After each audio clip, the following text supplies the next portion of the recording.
ఈ లోకమునైనను లోకములో ఉన్న వాటినైనను ప్రేమించకుడి అని చెబుతున్నాడు లేదా ఒక భక్తుడి ద్వారా. కానీ ఈరోజు జనరల్గా ప్రేమ దేని మీద ఉందండి మనుషులకి? లోకములో ఉన్నది, లోక ఆశలు, లోక కోరికలు, ఇవన్నీ దేనికి? శరీర అవసరాలు తీర్చుకోవడం కోసం. అదే చెప్తున్నాడు, లోకమునైనను లోకములో ఉన్న వాటినైనను ప్రేమింపకుడి. ఎవడైనను లోకమును ప్రేమించినలా తండ్రి ప్రేమ వాడిలో ఉండదు.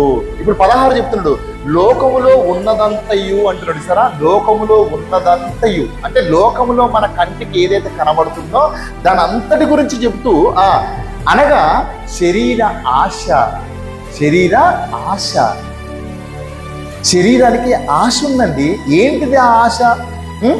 శరీరాన్ని సుఖవంతంగా పెంచుకోవచ్చు. శరీరానికి కావాల్సిన అన్ని కూడా అనుకూలమైన టైంలో ఇచ్చేయాలి. టిఫిన్ టైంలో ఇవ్వాలి, భోజనం టైంలో ఇవ్వాలి, రాత్రి భోజనం టైం ఇవ్వాలి, మధ్య మధ్యన స్నాక్స్ ఇవ్వాలి, టీ ఇవ్వాలి. ఇవన్నీ దేనికి అనుకుంటున్నారు? శరీరానికి.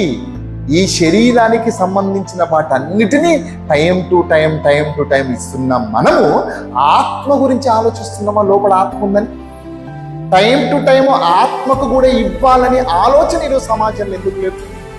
ఆత్మను కాపాడుకోవాలని ఎందుకు ఆలోచన లేదంటే ఆత్మ కనబడట్లేదు.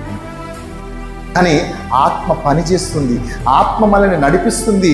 ఆత్మ లేకపోతే మనం ఈ శరీరాన్ని విడిచిపెట్టేస్తామన్న విషయము ఈరోజు తెలియకుండా చేస్తుంది అపవాదం.